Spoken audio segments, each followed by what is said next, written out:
أعوذ بالله من الشيطان الرجيم بسم الله الرحمن الرحيم يمحق الله الربا ويربي الصدقات والله لا يحب كل كفار أثيم. اللہ تعالیٰ سود کو گھٹاتے ہیں اور صدقات کو بڑھاتے ہیں، اور اللہ تعالیٰ ہر ایسے شخص کو ناپسند فرماتے ہیں جو ناشکرا اور گنہگار ہے۔ اللہ تعالیٰ سود کو گھٹاتے ہیں اور صدقات کو بڑھاتے ہیں، اور اللہ تعالیٰ ایسے ہر شخص کو ناپسند فرماتے ہیں جو ناشکرا اور گنہگار ہوتا ہے۔ اس آیت میں 3 باتیں بتائی گئی۔ پہلی بات، اللہ تعالیٰ سود کو گھٹاتے ہیں۔ دوسری بات، صدقات کو بڑھاتے ہیں۔ تیسری بات، اللہ تعالیٰ ہر ایسے شخص کو ناپسند فرماتے ہیں جو ناشکرا اور گنہگار ہوتا ہے۔ شریعت میں سود کی بڑی مذمت آئی ہے، اس کے لین دین کو پسند نہیں کیا گیا، بلکہ حدیثوں کے اندر یہاں تک پیغمبر نے فرمایا دینے والا، دلانے والا، لکھنے والا، گواہ بننے والا، یہ سارے لوگوں پر گناہ ہوگا، یہ سارے لوگ لعنت کے مستحق ہوں گے، اللہ کی رحمت سے دور ہوں گے۔ نیک جگہوں پر گواہ بننا ہے، سود کے معاملات میں گواہ نہیں بننا ہے، قرض کے معاملات میں گواہ بننا ہے، جائز معاملات میں گواہ بننا ہے، حرام جگہوں میں گواہ نہیں بننا ہے، زنا کے جگہوں میں گواہ نہیں بننا ہے، کسی کے گناہ کی گواہ بننا نہیں ہے۔ ایسا بھی الٹا پھر سود کے معاملات میں گواہ بننا یا ان کی لکھت کا معاملہ کرنا، یہ سب گناہ میں داخل ہے۔ گناہ میں مدد نہیں کرنا، قرآن کہتا ہے وَتَعَاوَنُوا عَلَى الْبِرِّ وَالتَّقْوَى، نیکی کے کاموں میں گواہ بنو۔ مثال کے طور پر ایک بچہ کسی کا پڑھا ہوا ہے، اگر ہمیں کسی سے ریکویسٹ کریں گے تو اسے نوکری مل سکتی ہے، یا ہمارے دوست کے آفس میں جگہ خالی ہے نوکری کے لیے کمپنی میں، ہمارے دوست کو بولے تو دیکھو جی ہمارے گاؤں کا یا مسلی کا بچہ ہے، اچھا نیک بچہ ہے، تمہارے آفس میں تمہارے کمپنی میں جاب دے دو بچے کو، بڑا ہوشیار بچہ ہے، گھنٹے کے کام بچے آدھے گھنٹے میں کر ڈالتا، بڑا اچھا پڑھا لکھا ہے، کمپیوٹر جانتا ہے، بچے کو آپ کی کمپنی میں جاب دے دو۔ تو یہ نیک جگہوں پر سفارش کر سکتے ہیں۔ برے جگہوں پر اس کا گھر نہیں چل رہا جی، قرضوں میں ہی کرتے، تمہیں سود دو جی ان کو، ہمارے دوست کو میں بول رہا ہوں، مجھے بھی گناہ ہوگا۔ گناہ کے معاملات میں حافظ صاحب، عالم صاحب، یہ سب نہیں دیکھے جائیں گے، کتنے بھی سانپا رنگ دے، وہ سانپا اپنی جگہ پر اپنے ٹوٹوں میں رہیں گے۔ گناہ گناہ ہے، بس گناہ چھوڑ۔ تو گناہ کے جگہوں پر گواہ نہیں بننا، ساتھ نہیں دینا، نیک جگہوں پر ساتھ دو۔ قرض دلانے کے لیے ساتھ دو، دیکھو بھائی ہمارا ساتھی بہت قرض میں ڈوبا ہوا ہے، تمہیں ہو سکے تو بدلے میں دو، قرض دو، ہاتھ بدل دو، ایسا دلانے کی اجازت ہے۔ الٹا سود کے معاملات میں گواہ بننا، دلا تمہیں، مجھے الٹا کاما، دلانے والوں کو بھی دینا کہتے، پھر دلانا نہیں، پہلی بات لینا نہیں، دینا نہیں، اب پھر دلائے تو بھی دینا بولے تو کہاں تک کوئی ظلم شریعت پر نہیں دینا سب چیزیں۔ تو ایک حدیث میں پیغمبر صلی اللہ علیہ وسلم ارشاد فرماتے ہیں کہ سود اگرچہ جتنا بھی وہ بڑھ جائے، لیکن وہ بڑھنے کے بعد بھی پھر بھی وہ اس کا انجام کمی کی طرف ہی ہوگا۔ دیکھنے کے اعتبار سے تو بڑھتا چلے جائے گا، لیکن وہ حقیقت میں گھٹتا ہوا ہی ہوگا۔ تو سود خور آدمی کے، کل ایک بات بتا دیا تھا، سود خور آدمی کے مزاج میں ایک قسم کی عجیب کیفیت آ جاتی ہے، اور ایک کیفیت اس کا دل، کل بتایا تھا، مردہ ہو جاتا ہے۔ اور ایک بات کیا کہ آدمی کے دل کے اندر رحم نہیں رہتا، آنے والا آدمی کتنا بھی مجبور ہو، اس کی ضرورت بتا کر قرض پوچھنے کے لیے آیا، لیکن پھر بھی یہ آدمی قرض دینے کے لیے تیار نہیں ہوگا، سود ہی دینے تیار ہوگا، اس کی تکلیف، اس کی مجبوری کیا سمجھے گا نہیں، دل پہلے سے مردہ ہو چکا ہے، اب بات ایکسپٹ نہیں کرے گا، اس کے درد کو اپنا درد نہیں سمجھے گا، انسانیت دل کے اندر ہے تو نہیں وہ سب ہونے کا۔ تو سود خور آدمی کے دل سے درد مر جاتا ہے، بے دردی آ جاتی ہے، بے رحمی آ جاتی ہے، چاہے وہ اپنی خاص بھان ہی کیوں نہ ہو، گھر نہیں چل رہا، بھیا مجھے ذرا باقی دے دے 50,000، بچے کے اسکول کی فیس بننا ہے، نہیں ماں سود پر دینے کم نہیں، خاص خون کی بان ہے، پھر بھی اسے قرض دینے تیار نہیں ہوگا، اس لیے کہ پہلے سے دل مردہ ہو چکا حرام کھا کھا کے. تو انسانیت مر جائے گی، دل مردہ ہو جائے گا. اور عقل سے اگر دیکھیں گے تو عقل کہتی ہے کہ سود خور آدمی کے پاس ہر قسم کا عیش آرام ہوتا ہے، پیسہ ہوتا ہے. اب عام طور پر لوگوں کا ذہن یہی ہے کہ پیسہ ہے تو سکون ملتا. تو میں ہمیشہ ایک مثال سے سمجھاتا ہوں کہ جیب میں پیسے ہے تو پھر بھوک لگے اس وقت میں پیسے کھا لو. کئی کمبل کو کھانا، بڑے بھونڈے بریانی قورمہ کئی کھانا، جو میں پیسے ہے تو کٹا اتنا لے وہ کھا لے.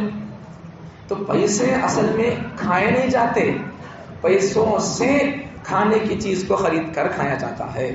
تو بذات خود پیسہ کھانے کی چیز نہیں ہے. ابھی کئی کو اتنا پیچھے پڑ رہے اس کے پیسے کے، نہیں پڑنا پیسے کے پیچھے. تمہیں خود ایسے بن جاؤ کہ پیسہ تمہارے پیچھے پڑ جائے، ایسے بن جاؤ. دنیا کو لات مارو گے دنیا تمہارے پیچھے آئے گی. ہمارے بزرگوں کے ایسے واقعات کتابوں میں پڑھے اور اللہ ان کو ایسے واقعات دکھایا بھی. حضرت قاسم، ایک مثال کے طور پر واقعات صحابہ کے واقعات ہے، سوچ ایک 150 سال پہلے کے واقعات میں سے ایک واقعہ بولتا ہوں. قاسم العلوم والخیرات، بانی دارالعلوم دیوبند کے بانیین میں سے اور مجاہدین آزادی ہندوستان میں سے 1857 کی جنگ میں حضرت تھے. تو حضرت ایک مرتبہ مسجد سے نکل رہے تھے، ایک مسجد کی جب اندر تھے تو ایک آدمی آ کر حضرت سے بڑی رقم پیش کیا. اب آج کے زمانے کے حساب سے دیکھیں گے تو لاکھ روپے سمجھو. اب تم میں سے کون ایسا بندہ ہے جو موزن صاحب کو یا خطیب صاحب کو امام صاحب کو 1 لاکھ روپے دے ہدیے میں، تحفے میں؟ کون بندہ ایسا ہے؟ ایک دن میں ہماری کمی چلتی نہیں ہے. تو آج سے 18 کی بات کر رہا ہوں، 1857 کی بات، تب کی بات. تو اس زمانے میں ایک بندہ آ کر قاسم نانوتوی کے پاس آ کر بڑی رقم دے کر جانے کے لیے آیا، آ کر ہدیہ پیش کرنے لگا. تو حضرت اس سے انکار کر دیے. اس کا ارادہ کچھ غلط تھا. بزرگاں چہرے کو دیکھ کر پہچان لیتے اس کی نیت کیا ہے. تو سمجھ لیے اس کی نیت کیا ہے. بعد میں حضرت ٹکرا دیا، نہیں مجھے ضرورت نہیں ہے. تو جو عام طور پر مادہ لوگ ہوتے نہیں، انہوں پیسے دے کر ہدیہ دے کر انہوں اپنی بات ہمارے اوپر چلانے کے لیے دیتے رہتے ہیں. ایسے ہی خوشی سے دے رہا تو کوئی بات نہیں ہے، ہمیں دے رہی جی ہماری بات سننا. کئی کو سنتے جی تمہارے غلام میں کیا. تو بھی شریعت کے معاملے میں ماں باپ کی بات تک ان کی بات کو بھی ماننا نہیں چاہیے. شریعت ہے تو ہے بس. قرآن بھی کہتا ہے شریعت کے معاملے میں اگر ماں باپ بھی مجبور کر رہے ہیں شرک کرنے کے لیے تو پھر ماں باپ کی بات ماننا پڑے گا. وہاں پر اللہ کی بات، رسول اللہ کی بات سب سے پہلے. ماں باپ کی بات بھی کب تک مان سکتے؟ جب تک ماں باپ کی بات شریعت سے ٹکراتی نہ ہو تب تک ماں باپ کی بات کو ایکسپٹ کیا جائے گا. جب ماں باپ کی بات شریعت کی بات سے، اللہ رسول کی بات سے، قرآن کی بات سے ٹکراتی ہے تو ماں باپ کی بات کو بھی رد کیا جائے گا. ماں باپ اللہ نہیں تو کئی کو مانیں گے. ماننے کا مطلب ماں باپ جائز باتوں کا حکم دے تو کرو، شرک کرنے کے لیے مجبور کرنے بچے کو کیسا کریں گے؟ نہیں کرنا چاہیے. جہاں تک ان کی بات ماننا ہے وہاں تک ان کی بات مان سکتے ہیں. اب یہاں سے ذرے لوگ الٹیاں سوچتے رہیں گے ماں باپ کا کوئی مرتبہ نہیں. کیا ہے مرتبہ ماں باپ کا؟ اسلام میں، بلکہ پوری دنیا کے مذاہب میں سے اسلام میں جتنا ماں باپ کا مرتبہ ہے اتنا کسی دھرم کے اندر نہیں ہے. ایک مسئلہ بتاتا ہوں آپ کو، فقہی مسئلہ. اگر بچہ کافر ہے، ماں باپ مسلمان ہے، اب کافروں کے لیے تو خنزیر کا گوشت حلال ہے. کافر ماں باپ مسلمان بچے سے کہتے ہیں کہ بیٹا دیکھ چولہے کے اندر خنزیر کا گوشت ڈال کر پکانے کے لیے چڑھایا گیا ہے دیگچی کے اندر، تو ذرا دیکھ، چمچہ لے کر ہلا، پکیا نہیں پکا دیکھ. تو بچے کو، مسلمان بچے کو ماں باپ کی خدمت اور ماں باپ کا حق اتنا ہے کہ مسلمان بچہ گرچہ اس کے لیے گوشت حلال نہیں ہے، وہ چھین نہیں سکتا، کھا نہیں سکتا، پھر بھی ماں باپ کی خدمت اور قدر کرتے ہوئے، ماں باپ کی خدمت کرتے ہوئے اس گوشت کو، جو گوشت اس کے لیے حلال نہیں ہے ان کے لیے حلال ہے، ان کی عظمت اور قدر کرتے ہوئے گوشت کو ہلانے کی اجازت ہے. اب سمجھو شریعت کے اندر کتنا حق ماں باپ کا ہے.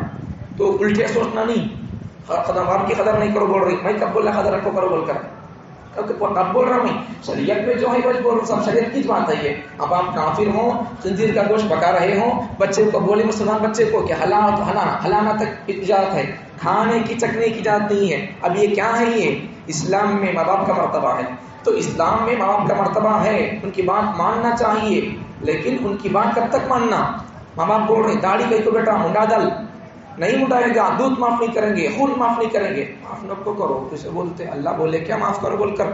قرآن میں ہے کیا؟ دودھ بخشو، یہ بخشو، وہ بخشو، پراپرٹیاں بخش ڈالو بس کافی ہے، مرنے سے پہلے پراپرٹیاں کس کے کتنے دینا ہے دے ڈالو کافی ہے۔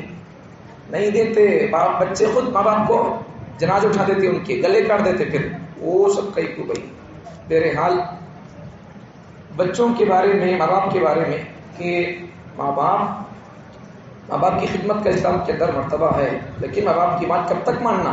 جب تک ماں باپ کی بات اللہ رسول کی بات سے، اسلام سے، شریعت سے، قرآن سے ٹکراتی نہ ہو تب تک ماں باپ کی بات مانو۔ جب ماں باپ بول رہے شرک کرو بول کر، یا گناہ کرو بول کر بول رہی، سود کو پیسے ڈال کر بول رہی، وڈی کھا بول کر بول رہی، تو وہاں ماں باپ کی بات کو نہیں مانا جائے گا۔ سمجھ میں آ گئی بات؟ تو اس لیے سود کے معاملات میں بچ کر رہنا چاہیے۔